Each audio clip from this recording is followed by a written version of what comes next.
Buenas noches, amigos del Instituto Panameño de Terapia Cognitivo-Conductual. Hoy nuevamente Jessica Pinzón aquí con ustedes, con nuestro invitado especial de la noche de hoy, el doctor Ricardo Rodríguez Viglieri. Bienvenido, doctor, a este espacio, y también le quiero dar la bienvenida pues a toda la gente que nos sigue, a la gente que nos está saludando ahorita, a Irina, a María del Carmen, a Yariela, a Susana Martínez también desde México. Así que muchas gracias por estar aquí, muchas gracias por seguirnos. Pues antes de presentar al doctor también quiero aprovechar este espacio para poder decirle a toda la gente que nos sigue que no dejen de tener sus cuidados justo ahora cuando estamos abriendo el tercer bloque acá en Panamá y pues las personas, en este caso hoy, el Día de Mujeres, para nosotros tenemos mucho más tiempo para salir. Hoy tuvimos todo el día para salir a la calle, así que muchísima más protección a todos. Así que gracias por estar aquí con nosotros. Doctor Ricardo Rodríguez Viglieri, muchísimas gracias por acompañarnos el día de hoy, muchísimas gracias por estar aquí. Por aceptar la invitación, que pues con mucho cariño se le hace desde el Instituto Panameño de Terapia Cognitivo-Conductual, pues donde Ricardo Turner es el presidente, y pues le ha extendido a esta invitación. Muchísimas gracias por acceder a ella. No, gracias a ustedes, por favor. Para mí es un honor, es un gusto, además, estar por este medio y gracias a ustedes también comunicado con el resto de los colegas. Sí, muchas gracias, doctor. De verdad que para nosotros, pues, es muy importante que usted, pues, haya aceptado la invitación. Y bueno, en algún momento, pues, también lo tendremos por acá como profesor del Instituto Panameño de Terapia Cognitiva Conductual. Yo pienso que, pues, es una de las posibilidades que pues, ya hemos conversado en algún momento. Me encantaría, por supuesto. Sí, bueno, entonces voy a presentarles al doctor Viglieri. El doctor Viglieri es licenciado en Psicología de la Universidad de Buenos Aires. No les había dicho, pero también el doctor Viglieri es argentino, pues estaba en la invitación de que es argentino. Lo van a notar cuando vean que digo vos. Sí, se va a notar. Desde el tubo. Tiene una maestría en atención de trastornos de personalidad y un doctorado en salud mental. Es el director de la Escuela de Formación en Psicoterapias Cognitivas Comportamentales del Colegio de Psicólogos de Buenos Aires, director del Instituto de Terapia Cognitivo-Conductual, director de la revista Cognición y Comportamiento y coordinador por Argentina de la Asociación Latinoamericana de Análisis de Modificación de Conducta y Terapias Cognitivas Conductuales, ALAMOC. Bueno, hoy vamos a estar hablando de trastornos obsesivo-compulsivos y regulación emocional, que pues para eso está nuestro experto de la noche de hoy. Y vamos a iniciar hablando, doctor, sobre cómo definimos el trastorno obsesivo-compulsivo. Bueno, gracias por la presentación. Me has presentado mejor de lo que lo haría mi madre con más títulos y honores que en realidad nada, parece más de lo que son. Lo digo con toda humildad. Gracias por la presentación. Dado que la charla está destinada a público general, voy a tratar de ser lo más coloquial posible. Espero que algún colega tenga comprensión si le parece que no uso los conceptos adecuados, pero dado que apuntamos a población general, que me parece que es lo más importante, y en eso yo aplaudo la iniciativa del Instituto Panameño, de estar tan inserto en la comunidad y buscar ayuda, obviamente, y buscar cómo ayudar a la comunidad. El trastorno obsesivo compulsivo, TOC, para abreviar de aquí en adelante, ¿no? Bueno, tiene dos características principales, en general, que son, por un lado, el componente obsesivo, que son o está compuesto por pensamientos o imágenes. También pueden ser sensaciones de impulsos, que por característica parecen venir de la nada, parecen ser muy perentorias, urgentes, ¿sí? Se imponen a la conciencia y generan generalmente mucho malestar, mucho displacer. Y de alguna manera impulsan a las personas a hacer rituales, que es el componente que denominamos compulsivo, ¿no? Rituales o compulsiones. Es decir, el otro componente o el otro síntoma característico es que estas obsesiones suelen disparar compulsiones o rituales generalmente destinadas a neutralizar las obsesiones, a calmar el malestar, ¿no? Para poner un ejemplo ilustrativo, un paciente clásico de trastorno de obsesión compulsivo, un TOC clásico, puede manipular algo y de golpe tener una idea intrusiva, una sensación incluso física de estoy contaminado o estoy sucio, y es esta obsesión, este componente obsesivo, en que a lo mejor puede disparar el componente del ritual, que podría ser lavarse las manos repetidamente hasta tener la sensación de que está limpio. De todas maneras, hago mención que estos son los síntomas como más típicos y de los que siempre hablamos, pero el TOC realmente puede tomar formas muy distintas. Es decir, el contenido de las obsesiones o el tipo de los rituales varían muchísimo de paciente en paciente y por eso no se puede hacer un diagnóstico de TOC porque a alguien le parece que sus síntomas son de TOC o por lo que uno ha leído por internet, sino que lo tiene que hacer un profesional capacitado, ¿sí?, al respecto, porque lo más importante no es tanto el contenido, o sea, la forma de los rituales, ni lo que dicen las obsesiones, sino el mecanismo. Esto de que aparece un pensamiento, una imagen y es insistente, genera mucho malestar, uno se la quiere sacar de encima y hace rituales para sacarse de encima ese malestar o ese pensamiento, ¿no? Eso es de alguna manera lo que define a grandes rasgos y para el público general el trastorno obsesivo compulsivo. Claro. ¿Cómo se manifiesta, doctor? Pues ya nos habló un poco de cómo se presenta, cómo se manifiesta, pero, por ejemplo, ahora con el tema de la pandemia, ¿no? Claro. Pues tiene sus efectos importantes y pues hay una brecha como muy cercana ahí. Sí. Porque sí es cierto, por ejemplo, con el ejemplo que nos dio, que te da por irte a lavar las manos, resulta que ahorita estamos lavándonos las manos porque tenemos esta experiencia de este pensamiento. Exacto. Ajá. Sí. Un poco también el ejemplo iba en ese sentido, porque tenemos no solo la recomendación, la insistencia de lavarnos las manos para contrarrestar de alguna manera el COVID, lo cual es una recomendación excelente, no es que esté mal, ¿no? Pero lo que es la pandemia en general, más allá de haber producido lo que es de conocimiento público, ¿sí?, el impacto que tienen en la esfera salud mental es mayúsculo y creo que recién estamos empezando a ver sus consecuencias. Es muy probable que a medida que pase el tiempo vayamos viendo un impacto cada vez mayor, desgraciadamente, en lo que es esfera de salud mental. Digo esto porque, y creo que adecuadamente, ¿no?, todos la OMS, los ministerios de salud de cada país se enfocaron obviamente en medidas para contrarrestar o disminuir lo que era la curva de contagios, medidas sumamente importantes, es decir, no está en discusión eso, ¿no?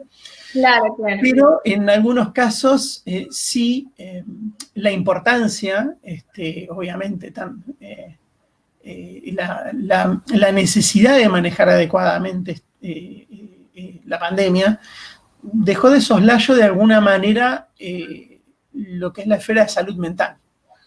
Es decir, recién, no sé cómo es tal vez particularmente en algunos países o cómo se está viviendo ahí en Panamá, En Argentina, por ejemplo, y en algunos otros países de Latinoamérica, comenzamos recién a ponernos a pensar qué impacto está teniendo ahora en la salud mental y el que va a tener. Digo el que va a tener porque vemos que esta es una situación que parece que llegó para quedarse por un rato bastante largo. Si tomamos como base antecedentes, datos de investigaciones provenientes de estudios de cuando ocurrió, por ejemplo, en uno de los referentes más cercanos, ¿no? ¿Qué sucedió con la gripe aviar? ¿Qué sucedió con la epidemia de SARS anterior? La verdad es que dejó un aumento en los índices de depresión y estrés postraumático y de trastornos de ansiedad muy considerable. Incluso hay estudios actuales realizados en la población de Wuhan, donde fue el epicentro, ¿no?, del inicio de la pandemia, y en esos estudios las estadísticas reflejaban que casi el 56% de las personas referían que habían pasado por un estrés un estrés agudo, de entre leve a moderado. Nosotros podemos pensar entonces, teniendo en cuenta esas estadísticas, que vamos a tener un impacto similar. Y en relación al TOC, yendo a tu pregunta concreta, perdón que yo a veces me voy un poco por las ramas. Obviamente, un evento de esta naturaleza hace que pacientes que presentaban el cuadro sufren un nuevo estresor y los síntomas recrudecen. Tenemos a veces reapariciones de los síntomas, intensificación de los lavados, por ejemplo, en los pacientes, o las conductas ritualísticas destinadas a la limpieza. Pero también tenemos un efecto en la población que no reportaba antes este tipo de sintomatología. Es decir, hay muchas personas que comienzan a partir de este evento y de la inundación de información. Tenemos información de todo tipo, buena, oficial, de primera mano, y también tenemos, obviamente, información sensacionalista, que a veces en personas que puedan tener alguna predisposición a la ansiedad y que no manifestaban con anterioridad síntomas, comenzaron a presentar síntomas ahora, en este momento. Entonces hay muchas consultas nuevas de personas que no tenían síntomas de ansiedad y comienzan ahora a debutar con trastornos de pánico o trastorno obsesivo compulsivo, ¿sí? Realmente es un desafío enorme para la salud pública en general, porque podemos calcular que la pandemia de COVID va a dejar una pandemia realmente de problemas de salud mental. Y es un desafío importantísimo para todos nosotros, porque como profesionales de la salud mental tenemos que ver cómo damos respuestas a la comunidad, ¿no? Y cómo adaptamos medios y técnicas, obviamente, de tratamiento a lo que es la nueva modalidad. Por ejemplo, la modalidad de atención que claro, existía, ahora es obviamente masiva, ¿no? La atención mediante videoconferencia. Claro, sí, yo creo que a mí me encanta que se vaya por las ramas, porque está dando bastante información. Yo creo que toda la información que se pueda ofrecer, pues, a toda la gente que nos sigue es fundamental, porque ayuda muchísimo a comprender la situación que estamos viviendo hoy y, pues, en cierto sentido, a ver qué es lo que podemos hacer si somos, pues, ciudadanos no profesionales de la salud mental. Y también, pues, nos ayuda a profesionales de la salud mental a tener mucha mayor referencia de la que ya tenemos. Pues, por ejemplo, a mí, en mi caso, que yo trabajo con comunidad vulnerable, nos ha tocado ver desde los distintos programas una exacerbación digo, hay de todo, doctor. Hay de todo. Hay ansiedad, hay depresión, hay violencia. Digo, hay de todo, ¿no? De hecho, los niños también están teniendo, pues, sus situaciones con el comportamiento y pues y ya lo hemos venido hablando aquí como de largo rato de cuáles son los efectos, pero sí, como, yo creo que es muy importante lo que acaba de decir con respecto a el rol nuestro como profesionales de la salud mental, porque nos toca un poco poder ayudar y apoyar a la gente para reconstruir o poder sanar todas estas cosas que se están dando, ¿no? Entonces, digo, saber que de pronto esta gente que nos dice, sabes que tengo las manos quemadas, pero quemadas del alcohol, del jabón, vengo del supermercado, o estoy recordando que en la mañana fui al supermercado, me bañé, pero ahora estoy bañándome de nuevo y me estoy untando alcohol de nuevo, estoy bañando con Lysol. Claro, incluso con métodos sumamente inadecuados y perjudiciales. Por ejemplo, el uso de lavandina se multiplicó. La lavandina para lavar cualquier sector del cuerpo, para la piel, digamos, para el lavado de manos, es súper nocivo. La problemática que genera es que además de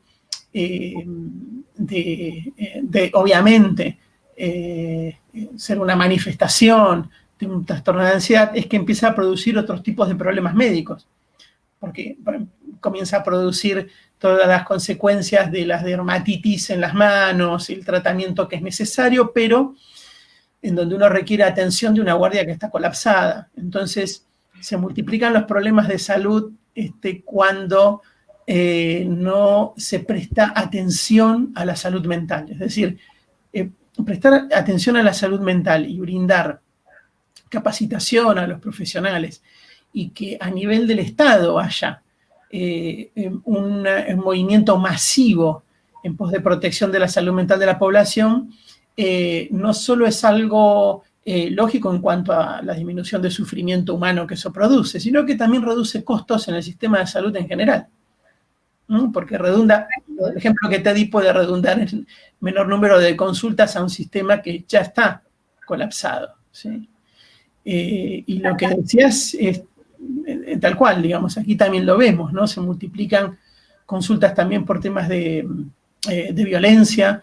Digo, la cuarentena, el hacinamiento va produciendo también un montón de secuelas que ya están muy documentadas, ¿no? Síntomas que son normales en el sentido de comunes, frecuentes o esperables en esta condición, pero que fácilmente pueden pasar el umbral de una respuesta adaptativa lógica al desarrollo de problemáticas de salud ya más serias, ¿sí? Esto que tú dices, una cosa es que alguien se lave las manos prudentemente, que utilice el alcohol en gel y después tenga un uso excesivo del alcohol en gel. Por supuesto, por supuesto. Bueno, quiero, doctor, antes de seguir, mandar saludos a Analía, a Emanueli. Quiero enviar saludos a los argentinos que están aquí presentes. A Sil Fernández, a Sol Cire, a Lorena de León, a Itza Samaniego, a Ana María Guarneri, a Alexander Yu, a Marjorie Arias. No le puedo mandar saludos a todos porque entonces perdemos el espacio. Es una forma de quedar mal con algunos siempre cuando saludas a algunos y no a todos, es una forma de que alguien se ofenda. Por lo tanto, decir saludos a todos, los hago extensivos. Yo también saludo a todos los que estoy viendo que se sumaron. Para mí es un gusto enorme que estén presenciando esta charla. Sí, perfecto. Yo creo que es muy atinado, sin embargo, me encanta decir los nombres de la gente, doctor. Entonces, no, sí. Yo estoy viendo también gente muy conocida y que doy grandes saludos. Está Silvina Fernández, viene Carminati, que es una persona es de Argentina. Vos decías si hay argentinos, sí, obvio. Vemos también preguntas, ¿sí? Sí. De hecho, pues voy a hacer la pregunta de Analía Rossi. Dice, ¿cuál es la relación entre el TOC y la hipocondría? Y en este contexto, la obsesión por los síntomas, la ansiedad creciente, ¿son pensamientos obsesivos? ¿Cómo afrontar eso? Claro, entiendo. Son cuadros diferentes, el TOC y la hipocondría, ¿sí? Es decir, a veces pueden confundirse o parecer similares desde el punto de vista de que pueden ambos haber preocupaciones por la salud, pero manifiestan síntomas diferentes. El TOC un poco lo definimos como presencia de obsesiones y conductas que lo que buscan es sacarse, neutralizar, generalmente, a veces de manera mágica o excesiva, el temor. La hipocondría o hipocondriasis en general es la convicción de que se padece una enfermedad. El paciente con hipocondría en general está convencido de que padece una enfermedad. Y no realiza rituales que tienen un componente mágico a veces, o extraño para asegurarse que esté sano o neutralizar la enfermedad, sino que lo que va buscando es la certeza respecto de si está enfermo o no, la corroboración de la enfermedad, y tiene más conductas típicas, por ejemplo, de lo que llamamos doctor shopping, que es ir de doctor en doctor, de médico en médico, buscando pruebas y hacerse todo tipo de estudios para encontrar esa enfermedad de la cual está convencido que está presente, que la padece. Entonces, si bien en ambos casos puede existir una preocupación por la salud, la sintomatología difiere, ¿sí? Por eso decía antes que no hacemos el diagnóstico basados en el contenido, por ejemplo, de los miedos, sino más en el mecanismo que tiene. Hay procesos diferentes en cada cuadro, ¿sí? Y eso es lo que marca la diferencia. Espero de alguna manera, sin emplear términos muy técnicos para la población general, dar una orientación, ¿no?, al respecto. La ansiedad creciente no necesariamente indica que la persona tiene obsesiones, ¿sí? La ansiedad creciente, por ejemplo, sobre temas de la salud, podríamos decir que, dado el contexto, es esperable. Se convierte en problema en un momento dado. Yo diría que hay que prestar mucha atención a un clic, a una distancia, en donde uno puede distinguir cuando pasamos de una ansiedad adaptativa, lógica, normal, una palabra que no me gusta emplear, pero para que se entienda, y cuando estamos frente a una ansiedad que podríamos llamar más patológica, ¿sí? Hay unas guías que pueden tal vez ayudar al respecto. Uno podría llamar a la ansiedad disfuncional cuando comienza a pelearse, a emplear métodos para no sentir esa ansiedad. Es decir, cuando comienza a interpretar que la ansiedad es nociva y es mala, y entonces comienzo a pelearme contra la ansiedad, tratando de controlarla. Y cuando veo que pierdo gran parte del día o de mi existencia en esa lucha. En ese momento, es un momento en donde uno puede reconocer que sí hay un problema con la ansiedad. Es una ansiedad problemática, ¿sí? Es decir, el paso de la ansiedad que llamaríamos normal a patológica implica que uno en un momento comienza a interpretar la ansiedad o a verla como algo malo, nocivo, que debe controlar, y es la pelea contra esa ansiedad la que empieza a consumir gran parte del día, pelea que generalmente está destinada al fracaso. Es decir, ¿cómo hace uno para no sentir ansiedad? Si uno se pone como premisa, bueno, estoy ansioso porque está la pandemia, bueno, pero no debo sentir esto. Ok. ¿Lo dejo de sentir? No. Entonces, no, obviamente porque me dé la orden de dejar de sentir, no funciona, ¿sí? Y entonces eso va generando que se incremente más la pelea. ¿Sí? Bueno, debo ejercer más control sobre estos pensamientos o sobre estas sensaciones físicas o sobre este malestar. No lo tengo que sentir. Entonces la pelea aumenta y entra en una espiral en donde la persona pasa gran parte del día ya no centrada en sus objetivos, los objetivos que tenía antes, ¿sí?, en sus metas de vida, en las cosas que quería alcanzar o lograr, sino que está todo el día peleando para no estar ansioso.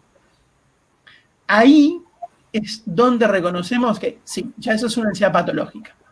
Ahora, tener ansiedad en un contexto como el presente, cuando uno va al supermercado y vuelve a la casa, estar ansioso respecto de, estar presto para sanitizar los alimentos, para higienizar los elementos que hayamos llevado, eso es una ansiedad que podríamos decir funcional.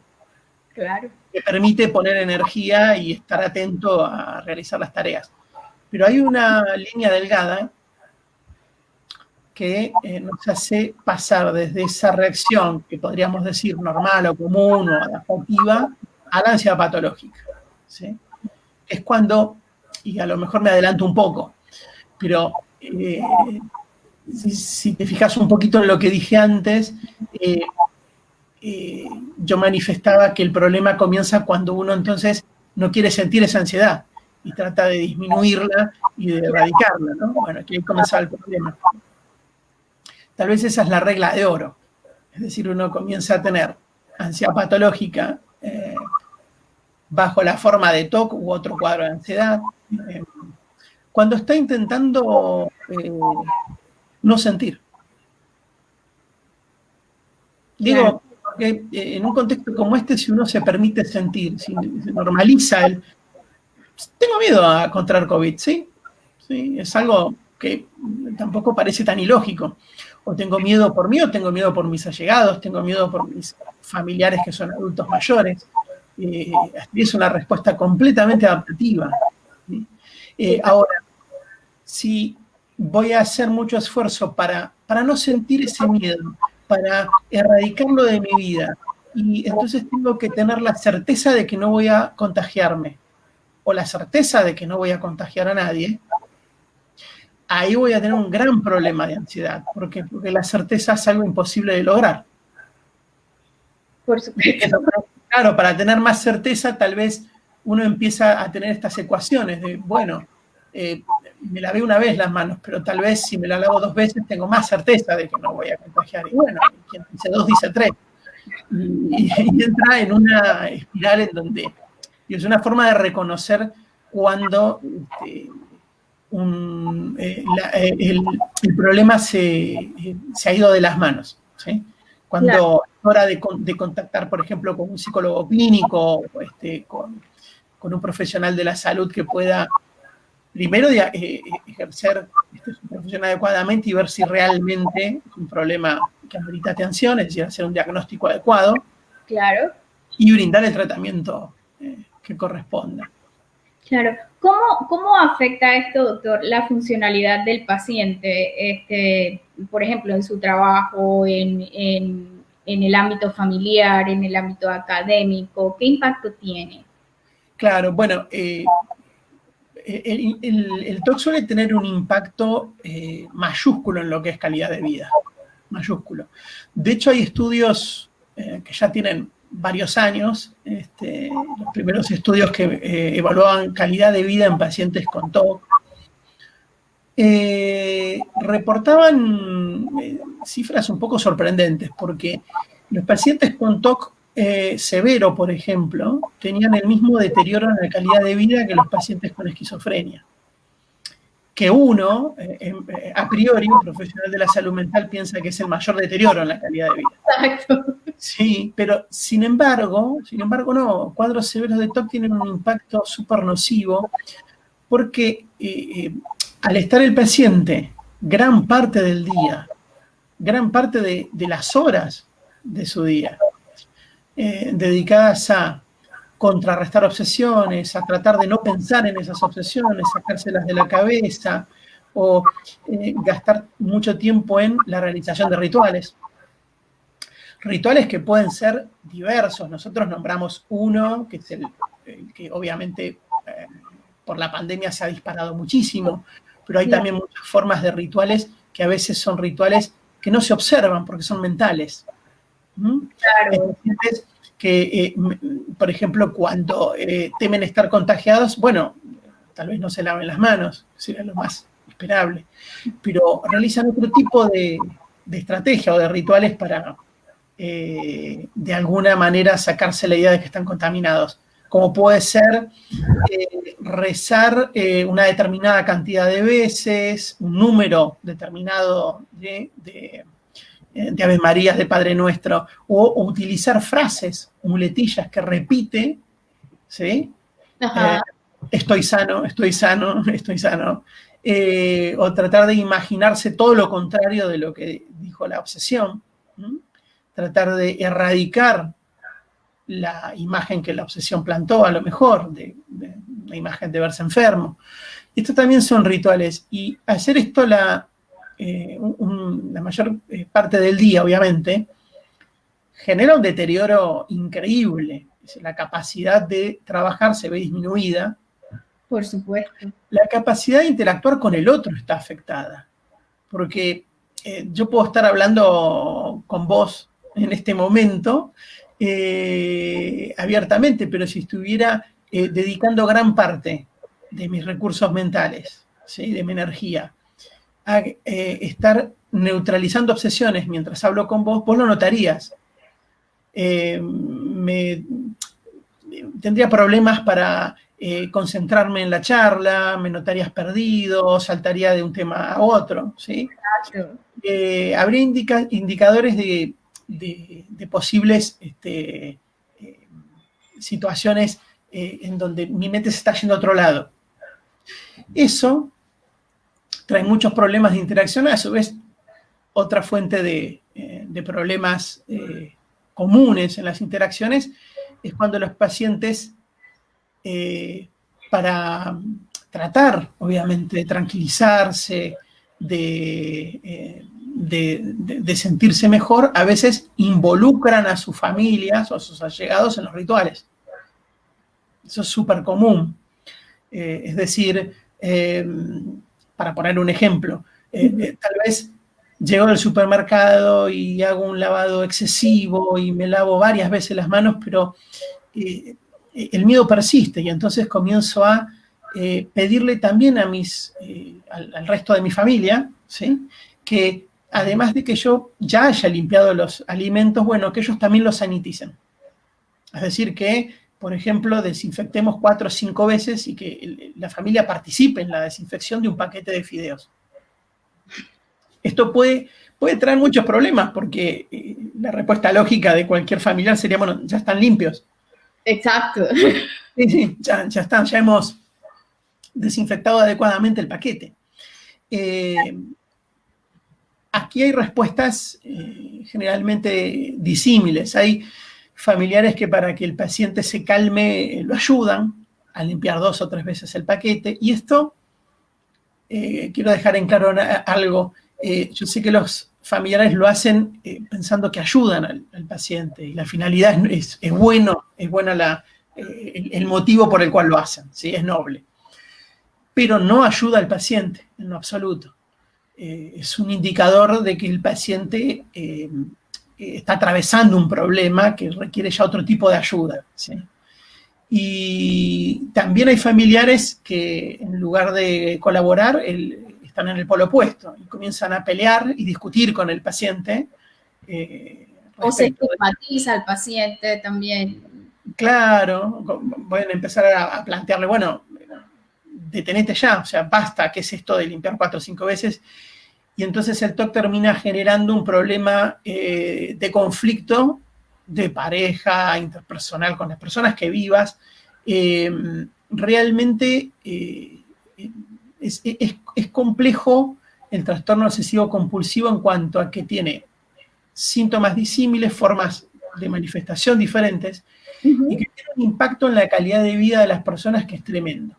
Es tremendo. Es decir, yo hace muchísimos años que trabajo con pacientes con TOC y con ansiedad generalizada, en cuadros que me interesa mucho trabajar, y siempre corroboro lo mismo que dicen las investigaciones, ¿no? Uno ve en la clínica el monto de energía que consume el pelear con esto, el estar todo el tiempo luchando con los pensamientos, luchando con las obsesiones, genera un deterioro tan enorme en la vida de los pacientes que nos obliga a estar siempre entrenados en los últimos tratamientos, en obviamente los tratamientos eficaces para abordar estos cuadros y en dar la mejor atención posible, ¿sí? Sí, yo creo que es súper importante la información porque pues nos ayuda a ver el trastorno y los síntomas de distinta forma, ¿no? Yo creo que de pronto si en casa tenemos algún familiar o alguna situación, entonces nos pone también en alerta para poder buscar ayuda. Y bueno, una de las preguntas era cuándo buscar ayuda, pero ya la respondió, ¿no? Cuando comienza a ser un problema todo esto, entonces tienes que buscar a un especialista que te pueda pues apoyar. Y la idea es que esta persona de verdad tenga las herramientas y pueda ayudarte de verdad. Porque pues sabemos que hay veces que buscamos ayuda y pues la ayuda no suele ser idónea. Entonces sí es importante que sea un psicólogo especialista en el tema que haga el diagnóstico y que lo trate, ¿no? Por acá tengo, ay, perdón. No, dime, tenemos preguntas, selecciona la que quieras. Me Claro. encantaría responderlas todas porque son todas, yo las estoy hojeando y me parecen todas súper, de verdad, súper importantes, súper inteligentes y que podrían aclarar muchas, no sé si vamos a poder con todas, pero... Sí, exacto. Pero yo quedo a disposición, obviamente, para que tal vez se comuniquen a través del instituto y si quieren evacuo, pero cordialmente todas las dudas, pero si quieres selecciona las que te parezcan y vamos trabajando con esas. Claro, Lorena de León nos pregunta si nos puede hablar sobre el tratamiento a nivel psicológico. Ok, sí, perfecto. A nivel psicoterapia lo que tenemos es muchos estudios, ya realmente está muy bien establecido, que los tratamientos eficaces para trabajar con trastorno obsesivo compulsivo desde la psicoterapia son de corte cognitivo-conductual. Es decir, esto es una información concreta, rigurosa, científica, no es algo de lo cual podamos dudar. No hay realmente muchísimos estudios que una y otra vez van corroborando la eficacia. Las terapias cognitivas conductuales, específicamente para trabajar con el TOC, se centran primordialmente en una estrategia, no en una única estrategia, pero digo, los distintos abordajes de terapia cognitiva conductual, porque hay distintos enfoques dentro de lo que es el mundo de estas terapias, sí establecen que el ingrediente específico o el ingrediente activo al tratamiento es lo que llamamos exposición y prevención de respuesta. Ahora, para el público general, aclaro un poco qué es porque suena a un concepto muy, muy raro, muy extraño. Exposición implica que para que el paciente mejore en algún momento el tratamiento, vamos a tener que empezar a exponer al paciente, vamos a tener que hacer que el paciente enfrente eso que teme. Si son pensamientos recurrentes, va a tener que exponerse a esos pensamientos recurrentes, si son imágenes, a esas imágenes, si es temor a contaminantes, exposición a esos supuestos contaminantes. Esto va a sonar extraño a veces para el público general, porque puede sonar, hoy yo voy al psicólogo para que me haga sentir mejor y me va a exponer a eso que le tengo miedo, ¿no? Puede sonar como... No voy. Como sádico, es decir, voy a un terapeuta cognitivo y resulta que son sádicos. No. A veces sucede que tienen también la idea de la terapia, más en Latinoamérica por la penetración que ha tenido el psicoanálisis, la idea de la terapia como una terapia hablada simplemente, en donde media un diván y un proceso de insight o reflexiones. Pero la terapia cognitiva conductual es diferente y todas sus variantes, en todas sus variantes siempre hay algún modo de exposición, pero no porque seamos sádicos, sino porque tenemos visto por investigación que realmente es lo que produce cambio. Uno no puede perderle el miedo a algo si no lo enfrenta. Es imposible. Claro. Solamente hablando no se pierde ningún miedo. Ahora, eso sí, también aclaro para la población, para los no psicólogos, que no hacemos una exposición sin estar en todo momento en línea con lo que el paciente acuerda en cada momento. No es una exposición a la cual obligamos a hacerla al paciente. Es consensuada, es construida, puede ser gradual. De hecho, en general, es gradual. Uno va ascendiendo a niveles de exposición que van aproximando cada vez más a la fuente del temor, pero en todo momento esto se hace en un ida y vuelta, en un feedback permanente con el paciente, buscando siempre el acuerdo con el paciente. No es algo impuesto, ¿sí?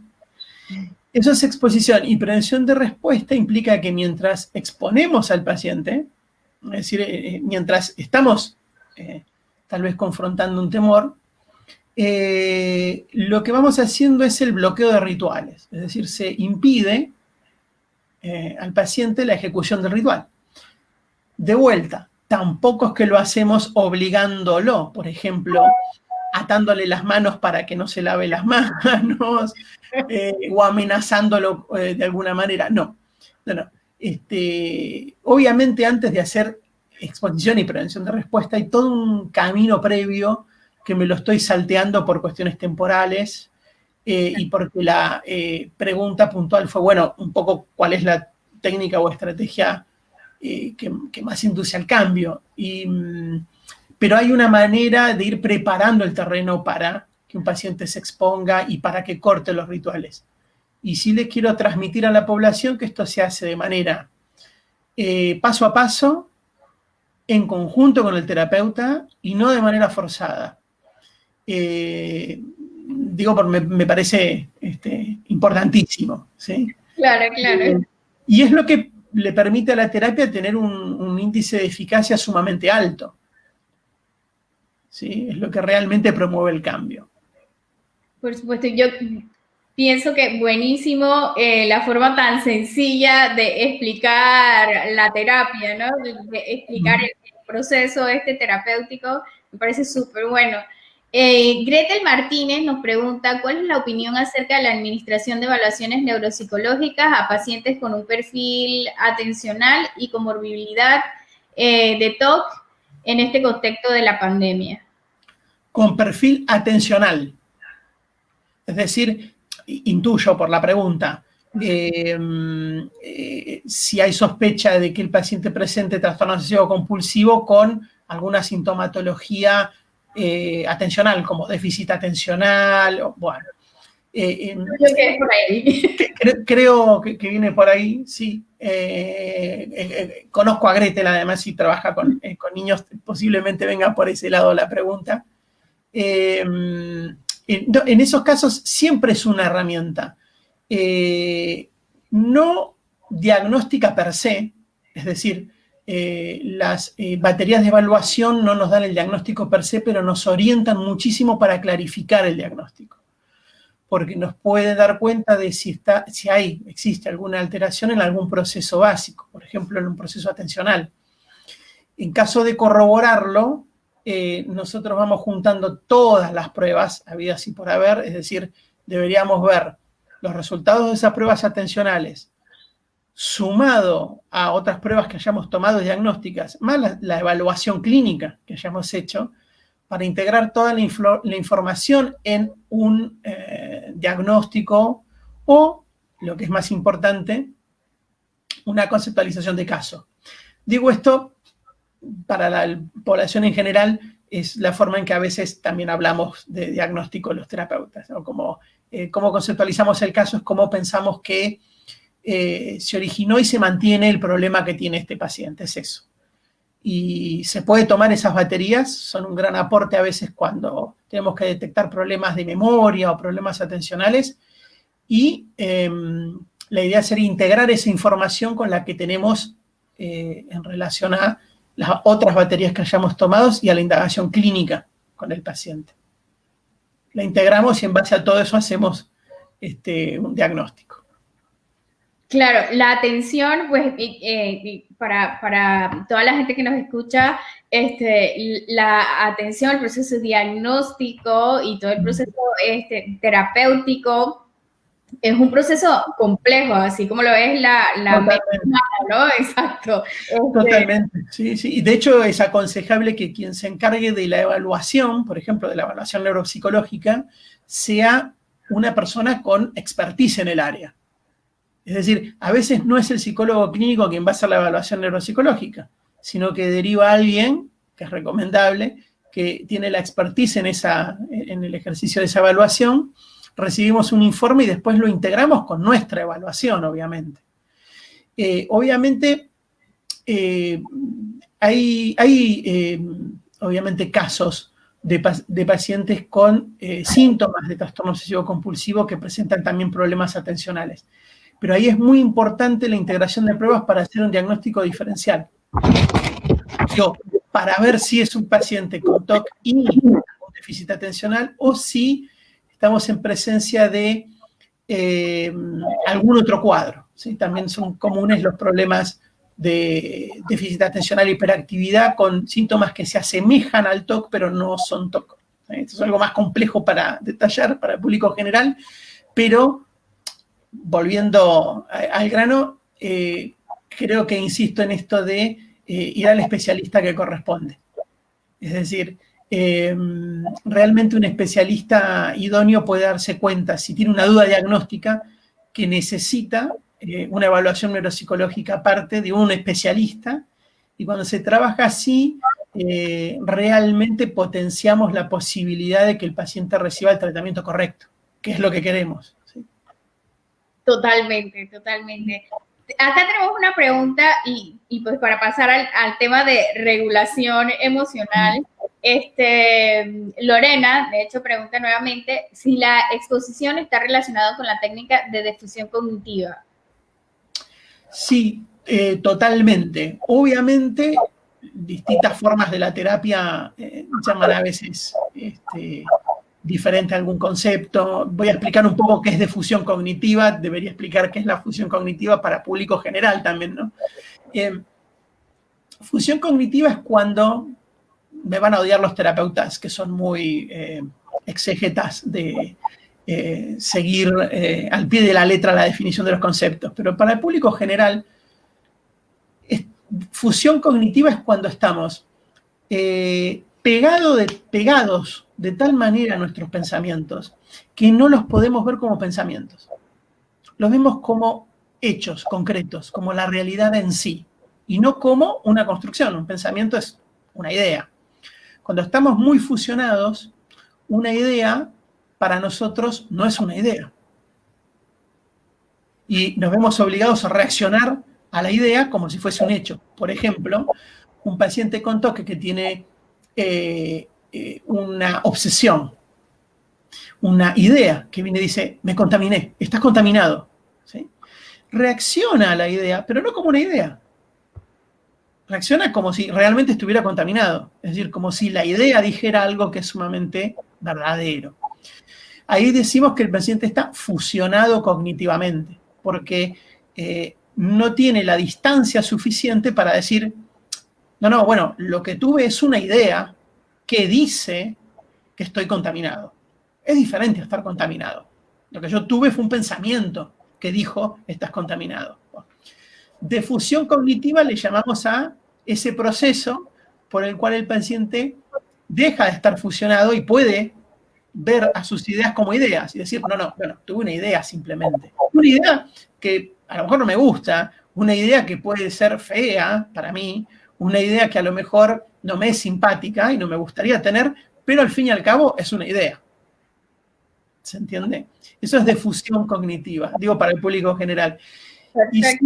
Y sí, los tratamientos van buscando la difusión cognitiva, van buscando que a veces a través de distintos medios, la exposición es un medio que lo puede ayudar definitivamente a que el paciente vea la obsesión como lo que es, una idea o una imagen, ¿sí? Pero no la verdad dada de antemano. Ahora esto parece sencillo decirlo, pero en el tratamiento lleva todo un proceso. Exactamente. Que no es sencillo, que es el proceso de difusión cognitiva, en donde empleamos técnicas distintas Alguien había preguntado si se puede emplear, por ejemplo, mindfulness. Sí, mindfulness se puede emplear dentro del contexto de tratamiento con la misma función, para generar distanciamiento y difusión cognitiva, pues nos puede permitir que el paciente utilice mindfulness, ¿sí? y haga atención plena sobre la obsesión o atención plena sobre las sensaciones corporales que siente cuando aparece una obsesión, y de esa manera ir generando distanciamiento, difusión, con lo cual se puede emplear también para lograr difusión cognitiva la estrategia de mindfulness. Y ahí contestamos otra pregunta más. Claro, que era de hecho la pregunta de Omaida. De Omaida, sí. Omaida, claro, Omaida es parte del Instituto Panameño de Terapia Cognitivo-Conductual, así que saludos, Omaida, y gracias por tu pregunta. Excelente la pregunta, Omaida. Sí, yo creo, doctor, que es muy, muy claro, y me causó un poco de gracia, ¿no? Por el tema de que lo ha explicado tan sencillo, que yo creo que fue muy bueno aclarar esto de que parece sencillo en la explicación, pero en el proceso terapéutico claro. No es tan sencillo. No es tan sencillo, y es bueno que planteemos lo siguiente, ¿no? A los pacientes, digo, para que no tengan miedo al proceso tampoco los pacientes. Es decir, es algo lograble y el tratamiento está validado empíricamente y es sumamente eficaz, ¿sí? Cuando digo no es tan sencillo, es que, claro, yo lo estoy explicando en pocas palabras por cuestiones de tiempo, y hay terapeutas presentes, y lo que no quiero transmitirle a los terapeutas, a lo mejor, es que la aparente sencillez con la que yo lo explico refleja de que tienen que lograr esto con esa sencillez. No. Se puede, pero requiere una serie de pasos y procesos previos, ¿no? Pero para los pacientes, la buena noticia es que están a disposición estos tratamientos y que hay muchos centros en Latinoamérica. Por suerte, la terapia cognitiva conductual ha tenido un desarrollo cada vez mayor. De hecho, en Panamá cuenta con el Instituto Panameño de Terapia Cognitiva Conductual, que es un centro de referencia en Panamá para realizar este tipo de terapias. Y eso, enhorabuena. Sería estupendo y fenomenal que también a nivel Estado, el Estado promueva la difusión de que existen tratamientos validados empíricamente para ayudar a que la población reciba este tipo de tratamientos, ¿no? Sí, de hecho, parte de los psicólogos institucionales, también ha habido una gran cantidad que han tomado pues, entrenamiento dentro del Instituto Panameño de Terapia Cognitivo-Conductual. Omaida, de hecho, es una de ellas. Así que yo creo muy importante pues que esto de alguna forma beneficia también a las personas que van a las instituciones de salud pública y demás, porque existen estos terapeutas que se entrenan y que están pendientes pues a todas estas corrientes que ayudan al paciente con tratamiento empíricamente comprobado, ¿no? Sí, así que, muchísimas gracias, doctor, de verdad. Yo creo que la buena noticia de hoy es que existe tratamiento, de que el tratamiento es eficaz y que no tenemos por qué tener tanto sufrimiento, que tenemos que buscar ayuda para poder entonces tener una calidad de vida y poder pues lograr nuestras metas y tener salud mental, ¿no? Que creo que es demasiado importante para poder lograr nuestros objetivos. Exacto. Y para finalizar, si queréis, no sé si tenía más preguntas, pero quiero dejar en claro una cosa que me parece sumamente relevante para las personas que presentan el cuadro o que sospechan que presentan el cuadro. Bueno, quería transmitirles que realmente es muy importante que consulten con un profesional entrenado en el tratamiento del trastorno obsesivo-compulsivo. Que pueden tener una calidad de vida óptima. Óptima quiero decir que el TOC no les va a impedir llegar a sus objetivos y a sus metas y a seguir adelante con lo que crean valiosos para su vida. Bien trabajado y tratado no es impedimento para alcanzar lo que uno quiere. Eso creo que es la noticia más importante que quisiera transmitir, ¿sí? Obviamente el impacto cuando uno está dentro y está peleando todo el tiempo con obsesiones y rituales, a veces piensa que la salida es imposible, pero sí hay salidas, hay un montón de recursos realmente, y los pacientes con TOC pueden, como decía antes, tener una vida plena, una vida que realmente puede ser súper valiosa en base a los términos que plantea el mismo paciente, ¿sí? El tema es no bajar los brazos y ir buscando esa ayuda de profesional idóneo, de profesional competente. Buenísima la noticia, doctor. Yo de verdad, pues que usted lo anuncia de esa forma, yo creo que brinda mucha esperanza a la gente que nos sigue y pues que de alguna manera conoce o está vivenciando algo de esto. Acá pues nosotros queríamos, doctor, que nos hablara un poco de regulación emocional y cómo ayuda esa regulación emocional al paciente con TOC. La gente está comentando bastante, pero sí importante que pues hablemos de este tema de regulación emocional. Claro. Bueno, para ser breve, ¿qué es regulación emocional?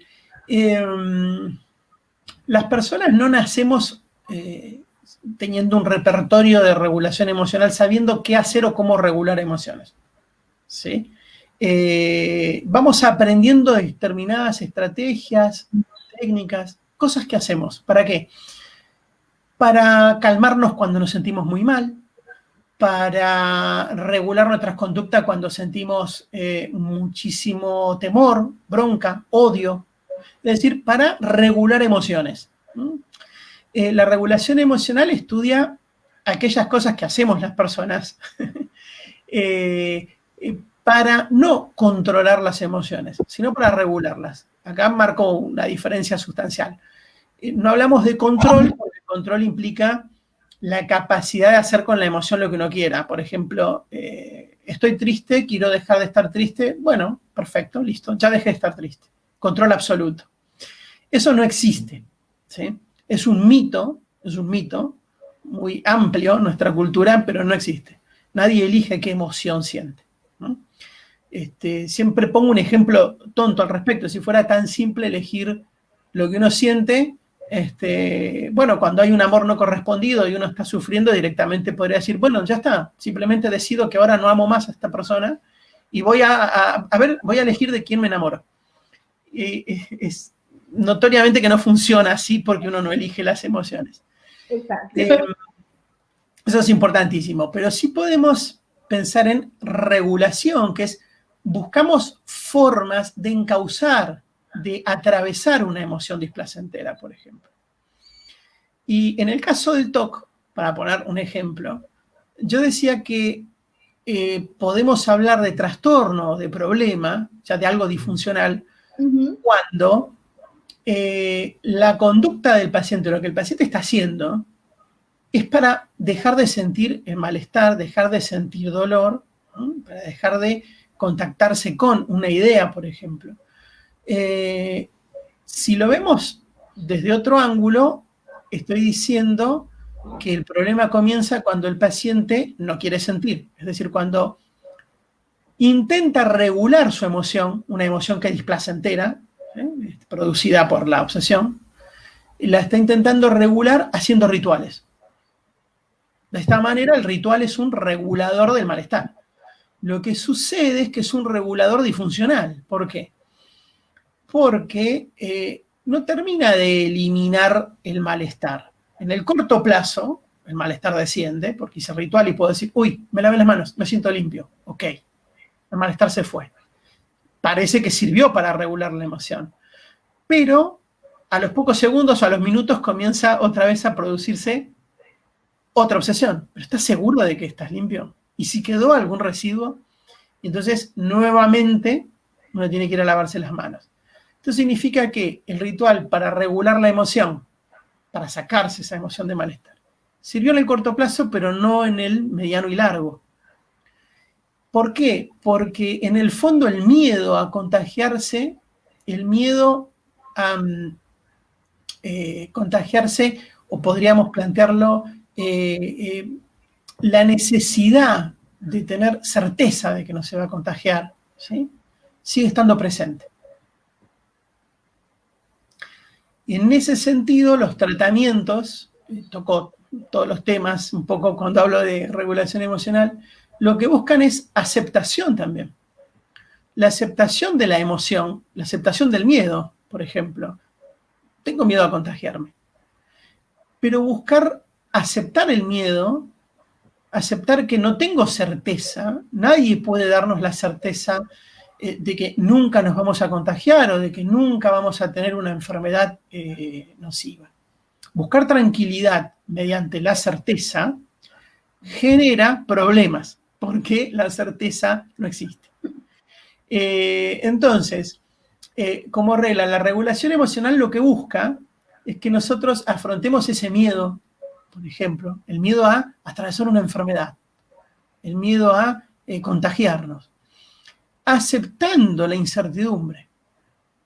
Aceptando la incertidumbre, y la aceptación es una manera de regular la emoción diferente. En vez de buscar certeza, aceptamos incertidumbre. Y promueve otro tipo de conductas, porque si acepto que no sé si me voy a contagiar o no, entonces probablemente no termine haciendo rituales. Probablemente termine haciendo otra cosa. Destine la energía que destinaba a los rituales a otra cosa. Como por ejemplo bueno, voy a limpiar una sola vez los alimentos, lo cual es el criterio lógico, pero después cuando venga este miedo a contagiarme, lo voy a aceptar, lo voy a ver como parte normal de lo que está sucediendo, y en vez de volver a limpiar otra vez el paquete, voy a hacer otra cosa.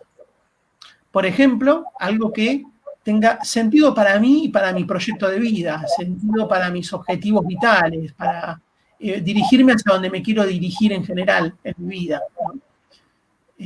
Por eso es tan importante hablar de regulación emocional, porque en el fondo lo que el paciente con TOC trata de evitar cuando hace los rituales son emociones displacenteras, son las emociones que siente cuando aparece la obsesión. Nosotros lo que queremos es que deje de pelea que a veces el paciente viene ejerciendo durante años, ¿no? Deje la pelea por tratar de huir de esas emociones para aceptarlas, para exponerse a esas mismas emociones, ¿sí? Cuando uno las acepta, en general las emociones, hay un enriquecimiento de la vida que es sinérgico. Bueno, doctor, muchísimas gracias por todos los conceptos, por toda la información que nos ha traído. A mí lo que me sorprende es la forma sencilla en que la puede exponer. Te agradezco, espero que haya sido así, ¿eh? Claro que sí, claro. Uno es siempre acostumbrado, obviamente, también a lo que es la formación de posgrado y utiliza muchos términos técnicos que, bueno, espero no haber abusado de ellos hoy en la charla. Sí, de hecho, pues quería leer un poco de los comentarios de gente que dice muy clara y directa su explicación, doctor, muy esperanzador su mensaje para todos los pacientes. Excelente explicación, buenísimo, doctor, disponemos de recursos, excelente explicación, así que tenemos muy buenos comentarios la noche de hoy de su exposición, que tal como lo dije, ha sido muy clara, muy sencilla, muy atinada para toda la gente profesional y no profesional de la salud mental que nos sigue en estos lives. De verdad, doctor, que muchísimas gracias por el mensaje de esperanza y también de decir que los psicólogos tienen que estar entrenados, tienen que ser gente que esté entrenada en esta técnica, que sea especialista para atender este trastorno, y pues y los que no estamos entrenados también los podamos remitir a aquellas personas que están entrenadas, porque existen tratamientos para esto comprobados, ¿no? Que exacto. es lo más ahí va el compromiso ético que uno tiene con la profesión. exacto. El paciente presenta algo con lo cual yo no trabajo, el comportamiento ético es derivar a alguien que pueda brindar ese tipo de tratamiento. Sí, así que desde el Instituto Panameño de Terapia Cognitivo-Conductual nuevamente queremos agradecer este espacio, este tiempo, que pues con muy buena disposición desde el día 1 que lo contactamos, ha tenido con mucha amabilidad, de verdad que muchísimas gracias, y pues le dejo este espacio para que se pueda despedir de toda la gente que nos sigue.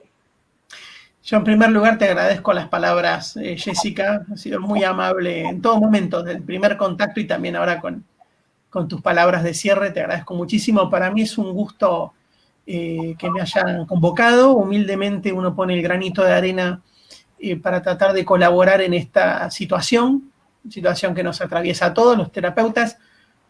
También estamos en un contexto de estrés mayúsculo, porque también padecemos la pandemia, padecemos la cuarentena en aquellas regiones donde la cuarentena es más o menos estricta, también la padecemos. Y a su vez también, a modo de cierre, quería dejar como un mensajito de que es muy importante que se cuiden.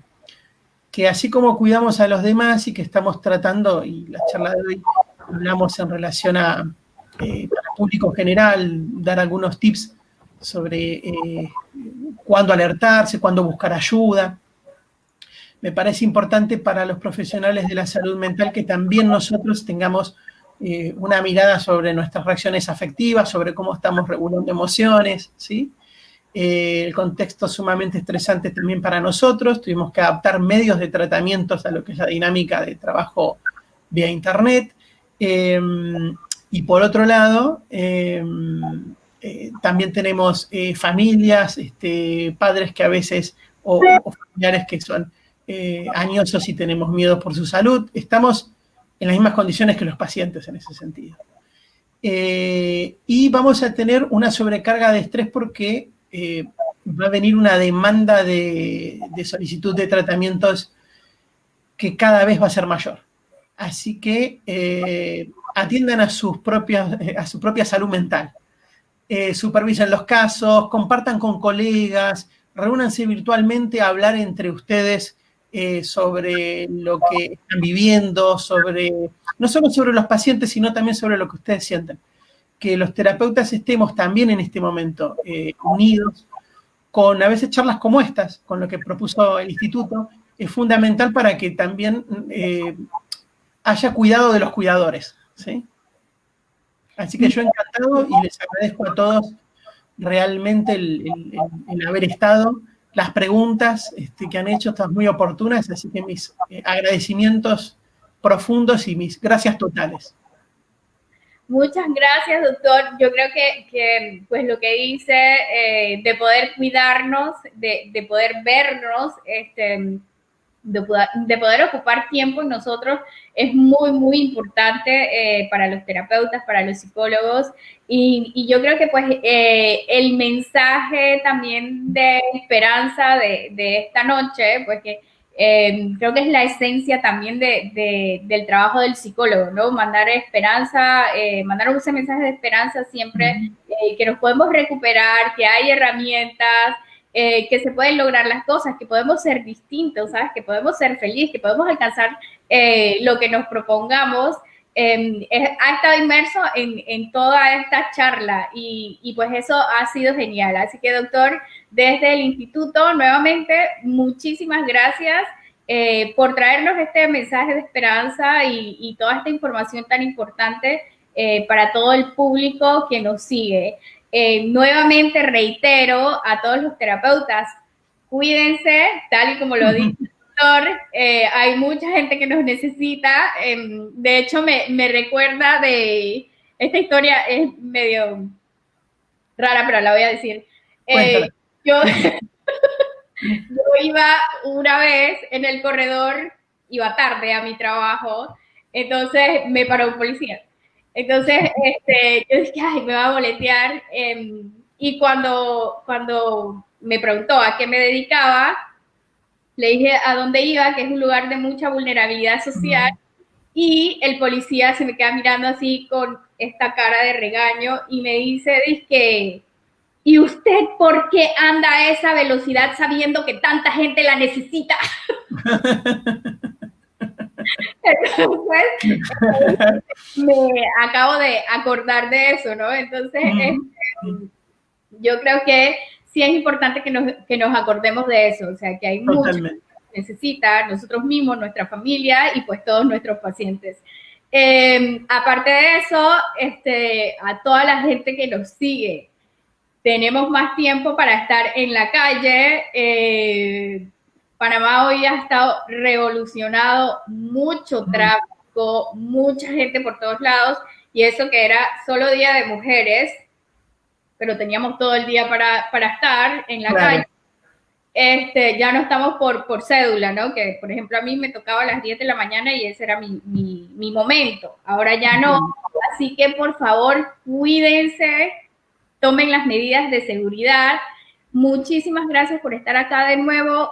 Gracias por compartirlo con sus pacientes. Gracias por vernos a toda la gente. Y pues nos vemos el próximo miércoles. Un gran abrazo a todos. Muchísimas gracias, doctor. Y nos vemos el próximo miércoles. Buenas noches. Un gran abrazo a todos. Hasta luego. Hasta luego.